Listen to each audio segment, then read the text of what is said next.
ഇന്ത്യയുടെ പിള്ളേർ super performance എന്ന് പറഞ്ഞിട്ടിരിക്കുന്നു. 2 ദിവസം ഇംഗ്ലണ്ടിനെ വെയിലത്ത് നിർത്തിയിട്ട് നല്ല പണി തന്നെ കൊടുത്തു. ബാറ്റർമാർ ആദ്യത്തെ പണി കൊടുത്തു.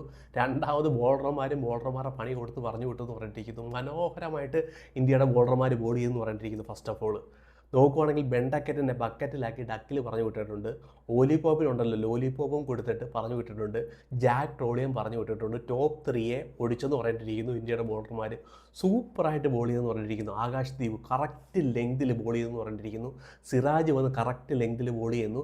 ടോപ്പ് ഓർഡറെ തീർത്തെന്ന് പറഞ്ഞിട്ടിരിക്കുന്നു. മനോഹരമായ ഒരു പെർഫോമൻസ് എന്ന് പറഞ്ഞിട്ടിരിക്കുന്നു. സ്റ്റോക്ക് നിനക്ക് കിട്ടിയോ? 3 വരെ പറഞ്ഞു വിട്ടിട്ടുണ്ട് കേട്ടോ. നിനക്ക് ഇച്ചിരി അഹങ്കാരം കൂടുതലായിരുന്നു. ജയ്സ്വാളിനെ കാണുമ്പോൾ ചൊറിച്ചിൽ, ജയ്സ്വാളിൻ്റെ മണ്ടേ കയറാൻ പോകുന്നു. നീ രവീന്ദ്ര ജഡേജയെ കാണുമ്പോൾ രവീന്ദ്ര ജഡേജയുടെ മണ്ടേ കയറാൻ പോകുന്നു. എന്തായാലും ഉച്ചയായപ്പോഴത്തേന് ഗില്ല് നിന്റെ ചൊറിച്ചിൽ അങ്ങ് തീർത്തായിരുന്നല്ലോ. പിന്നെ കാണാനേ ഇല്ലായിരുന്നു, ബോൾ ചെയ്യാനും വന്നില്ല. ഈ കളിയിൽ എന്തായാലും നിന്റെ ബാസ് ബോൾ നടക്കത്തില്ല കേട്ടോ. പിള്ളേരങ്ങ് തീർത്ത് തരും. നീ ഒന്ന് ചേസ് ചെയ്ത് നോക്കുവാണെങ്കിൽ ഇംഗ്ലണ്ട് ഗ്രൗണ്ടൊക്കെ ചെറുതാക്കിയിട്ടുണ്ട് സ്കോർ ചേസ് ചെയ്യാൻ വേണ്ടി. ഈ പ്രാവശ്യം നീ ഒന്ന് ചേസ് ചെയ്ത് കാണിയില്ല. ഇപ്പം എനിക്കറിയാം ഹാരി ബ്രോക്ക് അവിടെ നിൽപ്പുണ്ട്, റൂട്ട് അവിടെ നിൽപ്പുണ്ട്, 77 റൺസ് ഉണ്ട്. എത്ര എടുക്കുമെന്നേ? ഗില്ല് കളിച്ച പോലെ ചാൻസ്ലെസ് ഇന്നിങ്സ് ഒന്നും നിങ്ങൾ കളിക്കാൻ പോകുന്നില്ല. ഒരു പ്രാവശ്യം ചക്ക വീണ് മുയലെത്തുമെന്ന് പറഞ്ഞുകൊണ്ടേ എല്ലാ പ്രാവശ്യവും ഒന്നും നടക്കാൻ പോകുന്നില്ല. ഈ പ്രാവശ്യം നോക്കിക്കേ, ഇന്ത്യയുടെ ബോളർമാർ സൂപ്പറായിട്ട് ബോൾ ചെയ്തു. സ്ലിപ്പ് കോട്ടൺ മനോഹരമായിട്ട് ക്യാച്ച് പിടിച്ചു. കഴിഞ്ഞ പ്രാവശ്യം സ്ലിപ്പ് കോട്ടണിനെ കൊണ്ട് 8 ക്യാച്ചാണ് കൊണ്ട് കളഞ്ഞത്. അതാണ് നീയൊക്കെ അത്ര റൺസ് എടുക്കാൻ കാരണം. അല്ലെങ്കിൽ കഴിഞ്ഞ കളിയിലെ 200 റൺസിൻ്റെ ലീഡുമായിട്ട് ഞങ്ങൾ പോയനെ.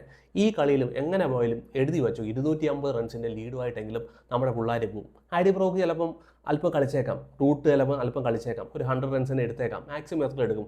587 റൺസ് വേണം. കൂടിപ്പോയാൽ നിങ്ങളൊരു 300-350 റൺസ് എടുക്കും. എങ്ങനെ പോയാലും ഇന്ത്യ ഇവിടുന്ന് 200-250 റൺസുമായിട്ട് പോകും. എഴുതി വെച്ചോ. ഈ കളി എങ്ങനെയായാലും നമുക്ക് ജയിക്കണം, അല്ലെങ്കിൽ ഡ്രോ, സാരമില്ല. പക്ഷേ എൻ്റെ അഭിപ്രായത്തിൽ ഇത്രയും നല്ലൊരു പെർഫോമൻസ് കാഴ്ചവെച്ചിട്ട് ഈ കളി നമ്മൾ കൈവിട്ട് കളയരുത്. ഇമ്മാറ ബാസ്ബോളിൻ്റെ അഹങ്കാരം സത്യം പറഞ്ഞാൽ തീർത്തു കൊടുക്കണം. എല്ലാ കളിയിലും അങ്ങ് ചേസ് ചെയ്തേക്കാമെന്നുള്ള ആ ഒരു അഹംഭാവം ഉണ്ടല്ലോ, അതങ്ങ് തീർത്തു കൊടുക്കണം. സത്യം പറഞ്ഞാൽ നമ്മൾ എഡ്ബാസിന് ഇതുവരെ ജയിച്ചിട്ടില്ല. ഗില്ലിനെ സംബന്ധിച്ചിടത്തോളം അടുത്തൊരു റെക്കോർഡാണ് എഡ്ബാസിന് ജയിക്കാൻ കഴിയുവാണെങ്കിൽ. 8 കളിയിൽ നമ്മൾ 7 കളിയിൽ തോറ്റു, 1 കളി ഡ്രോ ആയിട്ടുണ്ട്. പക്ഷേ ഈ കളിയിൽ നമ്മൾ ചരിത്രം എഴുതാൻ പറ്റുമെന്ന് തന്നെയാണ് ഞാൻ വിശ്വസിക്കുന്നത്. ഒരുപാട് പോസിറ്റീവ് ഉണ്ട് ഈ കളി നോക്കുകയാണെങ്കിൽ. ബോളർമാരുടെ ഭാഗത്തു നിന്നാണെങ്കിലും ബാറ്റർമാരുടെ ഭാഗത്തു നിന്നാണ് ഒരുപാട് പോസിറ്റീവ് ഉണ്ട്. എന്നാൽ ഈ പ്രാവശ്യം നമ്മൾ ചരിത്രം എഴുതാൻ തന്നെ കഴിയുമെന്നാണ് വിചാരിക്കുന്നത്.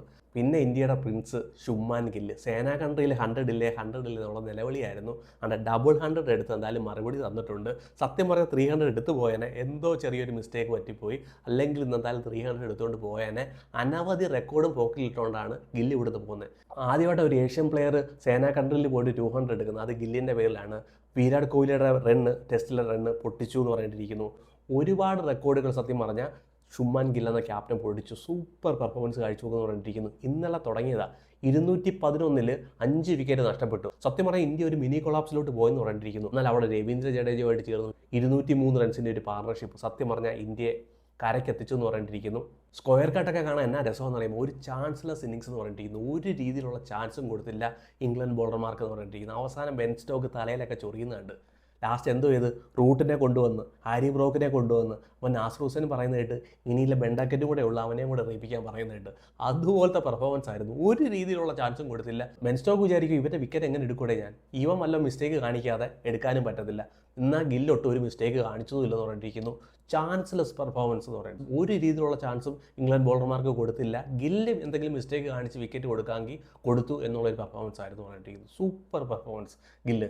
പിന്നെ രവീന്ദ്ര ജഡേജ എപ്പം ടീമിൽ നിന്ന് പുറത്താകുമെന്ന് മനസ്സിലാവുമ്പോൾ അപ്പം കളിക്കും. നോക്കുവാണെങ്കിൽ അശ്വിൻ പുറത്തായി, വിരാട് കോഹ്ലി പുറത്തായി, രോഹിത് ശർമ്മ പുറത്തായി. എന്തായാലും രവീന്ദ്ര ജഡേജ പുറത്താവാത്തതെന്ന് അറിയാമോ? ഇതാണ്, എന്ന് പുറത്താക്കാൻ പോകുന്നു അന്ന് കളിക്കും. ആസ്ട്രേലിയ വെച്ച് പുറത്താക്കാൻ പോയതാണ് BGTയിൽ വെച്ച്. അന്ന് അല്ലേഡിൽ 69 റൺസ് എടുക്കുന്നു. പിന്നെ തിരിച്ച് ടീമിലേക്ക് വരുന്നു. പിന്നെ ആരും സംസാരിച്ചില്ല. ഫസ്റ്റ് ടെസ്റ്റിലെ പെർഫോമൻസ് കണ്ടിട്ട് ടീമിൽ നിന്ന് പുറത്തു പോകുമെന്ന് വിചാരിച്ചതാണ്. എന്നാൽ പിന്നെയും വന്ന് സൂപ്പർ ഒരു പെർഫോമൻസ് കാഴ്ചവെക്കുന്നു. 89 റൺസ് ക്രൂഷ്യൽ ഇന്നിങ്സ് കളിച്ചു എന്ന് തന്നെ പറഞ്ഞിരിക്കുന്നു. ഡിഫൻസീവ് ഒന്നുമല്ല കളിച്ചത്, അറ്റാക്ക് ചെയ്ത് തന്നെ കളിച്ചു. ബഷീറിനെ ആയാലും ടങ്കിനെ ആയാലും എല്ലാവരും നോക്കുകയാണെങ്കിൽ അറ്റാക്ക് ചെയ്ത് തന്നെ കളിച്ചു. സൂപ്പർ പെർഫോമൻസ് കാഴ്ചവെച്ച് എന്ന് പറഞ്ഞിരിക്കുന്ന രവീന്ദ്ര ജഡേജ. പിന്നെ വാഷിംഗ്ടൺ സുന്ദർ സൂപ്പർ ബാറ്റിംഗ് എന്ന് പറഞ്ഞിരിക്കുന്നു. ഗില്ലുമായിട്ട് ചേർന്നുള്ള ഒരു പാർട്ണർഷിപ്പ് സൂപ്പർ, ഇന്ത്യ കരയ്ക്കെത്തിച്ചു എന്ന് പറഞ്ഞിരിക്കുന്നു. ആ ജോസ് ടങ്ങിനെ അടിച്ച ഒരു പുൾ 6 ഉണ്ടല്ലോ, സൂപ്പർ എന്ന് പറഞ്ഞിരിക്കുന്നു. മനോഹരമായിട്ട് ബാറ്റ് ചെയ്തു. പിന്നെ ആ ജോസ് റൂട്ടിൻ്റെ ഒരു ബോളിൽ ഔട്ടായി പോയി. കറക്റ്റായിട്ട് ലെങ്ത് കണ്ടുപിടിക്കാൻ പറ്റിയില്ല, സോ ഔട്ടായി പോയി. മനോഹരമായി ബാറ്റ് ചെയ്തു എന്ന് തന്നെ പറഞ്ഞിരിക്കുന്നു. എൻ്റെ അഭിപ്രായത്തിൽ നിതീഷ് കുമാർ റെഡ്ഡിയെ മാറ്റിയിട്ട് നമ്പർ 6 സുന്ദറിനെ കൊണ്ടുവരണം. നമ്പർ 6 സത്യം പറഞ്ഞാൽ രാഹുൽ ഫലം കാണുന്നില്ല, നിതീഷ് കുമാർ റെഡ്ഡി ഫലം കാണുന്നില്ല, കരുൺ നായർ ഫലം കാണുന്നില്ല. എനിക്ക് തോന്നുന്നു ഏറ്റവും നല്ലത് സുന്ദറിനെ പിടിച്ച് നമ്പർ 6 ഇടുക, നമ്പർ 8 കുൽദീപ് യാദവിനെ കൊണ്ടുവരിക. 3 സ്പിന്നർമാരെയും കിട്ടും, കുൽദീപ് യാദവിനെ കളിപ്പിക്കാനും പറ്റും. എനിക്ക് തോന്നുന്നു ഏറ്റവും നല്ലൊരു പൊസിഷൻ ആയിരിക്കും സുന്ദറിന് നമ്പർ 6 എന്ന് തോന്നുന്നു. സൂപ്പർ ബാറ്റിംഗ് കാഴ്ചവെക്കുന്നു പറഞ്ഞു. സോ ഇനി ഇംഗ്ലണ്ടിൻ്റെ ബാറ്റിങ്ങിലോട്ട് വരുവാണെങ്കിൽ ഹാരി ബ്രോക്ക് അവിടെ നിൽപ്പുണ്ട്, റൂട്ട് അവിടെ നിൽപ്പുണ്ട്. നാളെ എങ്ങനെയായാലും ഇവരുടെ ഒരു വിക്കറ്റ് 1 ഓവറിനകത്ത് ഇന്ത്യ എടുത്താലേ കഴിയത്തുള്ളൂ. റഫായിട്ടുള്ള ഏരിയ ഒക്കെ ക്രിയേറ്റ് ആയിട്ട് വരുന്നുണ്ട്, സ്പിന്നർമാർക്ക് റോളുണ്ട്. അതുപോലെ തന്നെ കൃഷ്ണ അല്പം കൂടെ പ്രോ ആക്റ്റീവായിട്ട് ബോൾ ചെയ്യണം. സത്യം പറഞ്ഞാൽ ഇന്നത്തെ ബോളിംഗ് കണ്ടിട്ട് എനിക്ക് നിരാശയാണ് തോന്നിയത്. ഒരു രീതിയിലുള്ള ഒരു എനർജി ഇല്ല, ചുമ്മാ വന്ന് എറിയുന്ന പോലെ തോന്നുന്നു. നല്ലപോലെ ബോൾ ചെയ്ത് കഴിഞ്ഞാൽ ഇംഗ്ലണ്ടിനെ ഈസി ആയിട്ട് ഒരു 300 റൺസിനകത്ത് പിടിച്ചു നിർത്താൻ കഴിയും. ഈ ചാൻസ് കൊണ്ട് കളയരുത്, ഇവിടുന്ന് തോക്കരുത്. ഡ്രോ ആവുന്നത് രണ്ടാമത്തെ ഒരു കാര്യം. പരമാവധി ഇന്ത്യ നോക്കുക ഇവിടുന്ന് ജയിച്ച് കയറാൻ വേണ്ടി.